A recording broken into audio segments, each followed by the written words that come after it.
Ever since the Revolution, when muskets were the steady companions of Continental Army riflemen, efforts have been made by the United States government to continuously improve the performance of military firearms.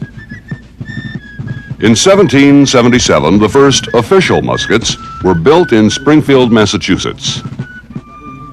Only accurate to about 50 yards, their limited range challenged weapon makers to develop a firearm that could be more accurate at much greater ranges. In 1841, a rifled musket, popularly known as the Mississippi rifle, became the first percussion-designed firearm. That breakthrough led 10 years later to a weapon that could hit a target out to 300 yards, the mini-ball rifle, which was made famous during the Civil War. The breech-loading metallic cartridge rifle that became known as the 4570 was adopted in 1873 and became the official issue of American soldiers during the Indian Wars. Adopted just in time for the Spanish-American War of 1898 was a bolt-action, magazine-fed weapon made by Krag Jorgensen.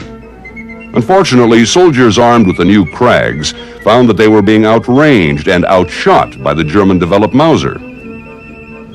In 1904, a modified German Mauser, chambered with a new .30 caliber rimless cartridge, was issued, but proved little better than the Krag. It wasn't until 1906 when a new bullet based on the pointed Spitzer was developed, resulting in the World War I Springfield rifle. The M1 Garand rifle, first introduced in 1936, replaced the Springfield.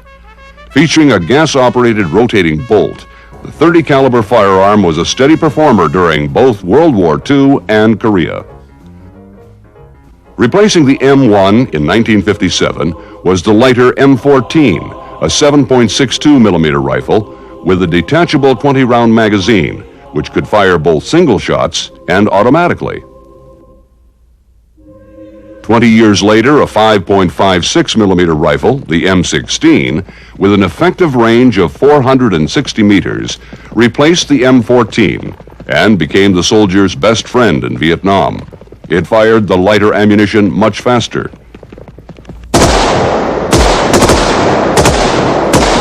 In its second improvement, the M16A2 now has an effective range of 550 meters, making it one of the world's most effective combat rifles.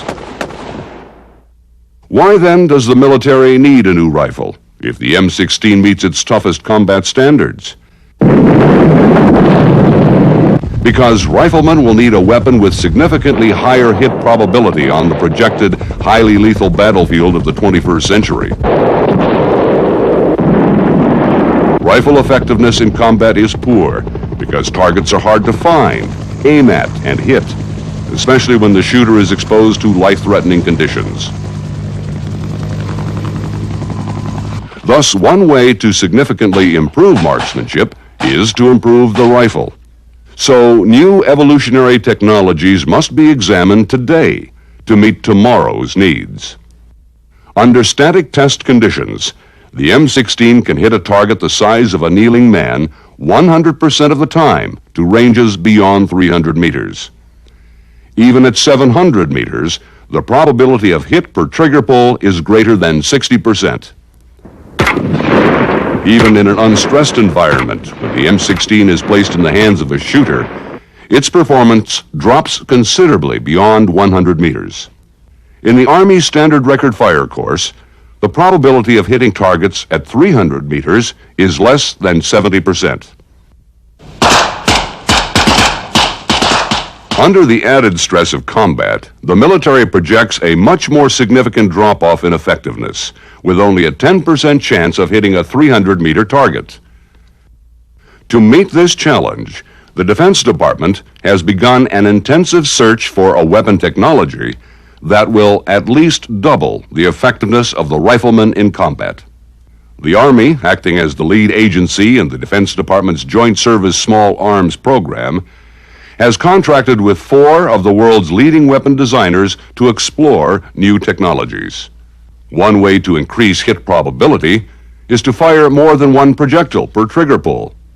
If the dispersion of these projectiles can be controlled to compensate for aiming error, the probability of at least one hit will be significantly increased. All four advanced combat rifle concepts incorporate multiple launch systems. The prototypes were developed by AAI Corporation of Hunt Valley, Maryland, Colt Industries of Hartford, Connecticut, Heckler & Koch of West Germany, and Steyr-Mannlicher of Austria. AAI's prototype fires 3 distinct rounds in a high-rate salvo burst. The 3 rounds, fired at a rate of 1,800 rounds per minute, are perceived by the shooter as 1 round. The weapon will also fire 1 round per trigger pull in a semi-automatic mode. The magazine holds 30 rounds. The long profile of the weapon aids the shooter in the quick or point-fire situation. The iron sights can be replaced with an optic sight for longer-range engagements.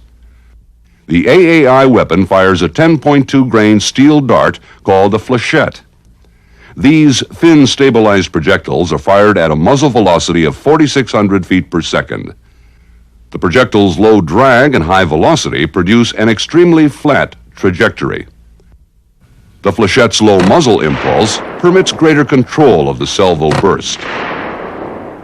Flechettes have proven to be effective against hard targets and body armor, and have shown to deform and bend in soft targets, making them as lethal as bullets.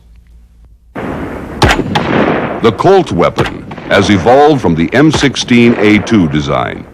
It incorporates a muzzle brake compensator to reduce and control muzzle climb, and an oil spring buffer to reduce perceived recoil from moving parts.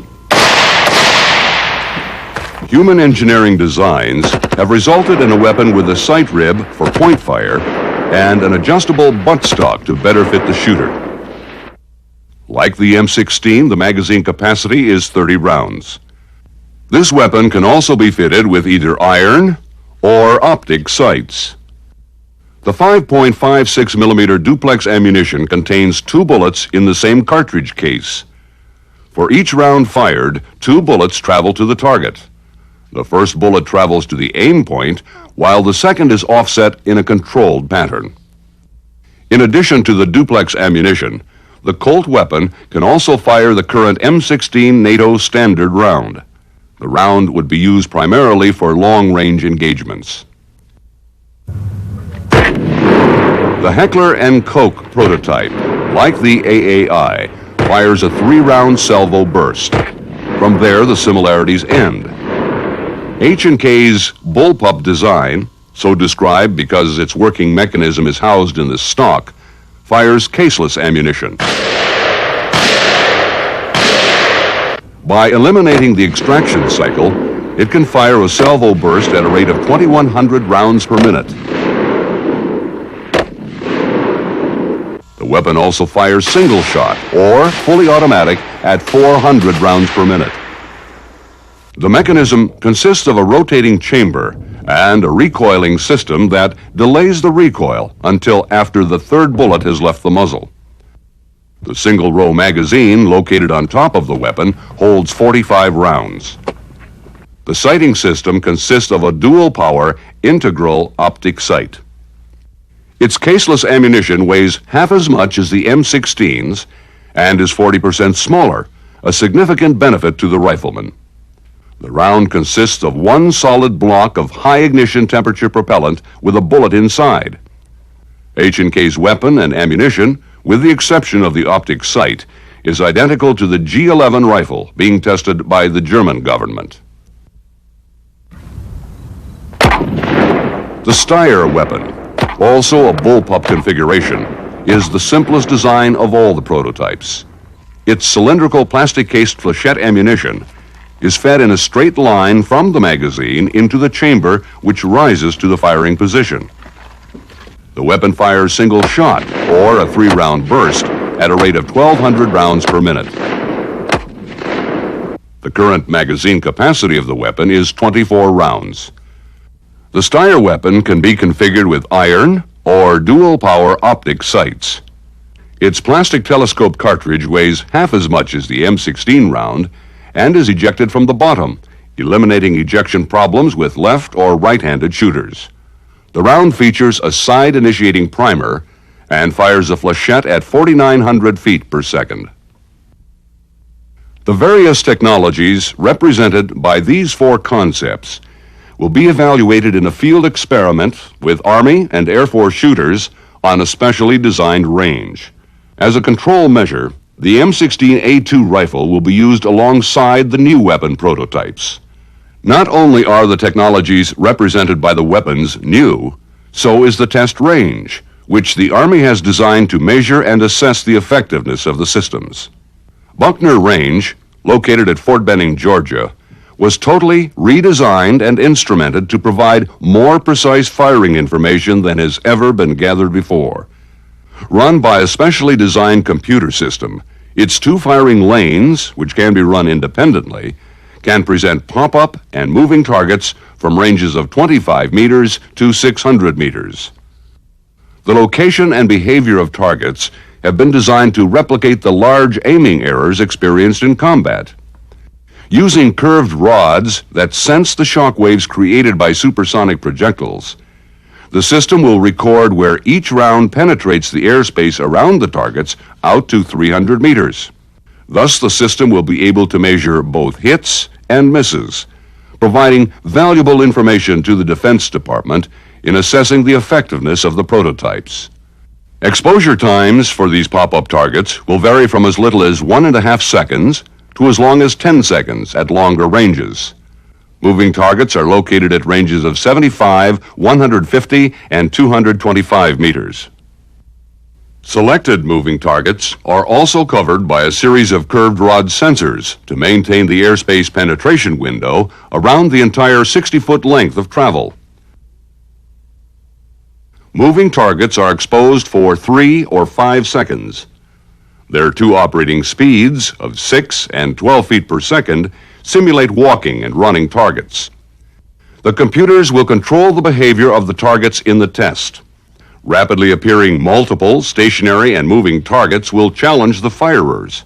The system will track every event: when the target is raised, when the round leaves the muzzle, and the time and location of the projectile when it passes through the target area. As the shooter fires, the round penetrates the target or the airspace around it. One computer accurately records where each round goes. A second computer controls the target presentation and data collection and tracks the operational status of each target. This computer also keeps a running total of hits and misses. The operator can rerun, pause, or override target presentations if necessary. Several other features of this system include simulated return fire, which can be triggered if an exposed target is not engaged within a specified amount of time, audible hit indicators, and monitors to record the heart rate of the shooters.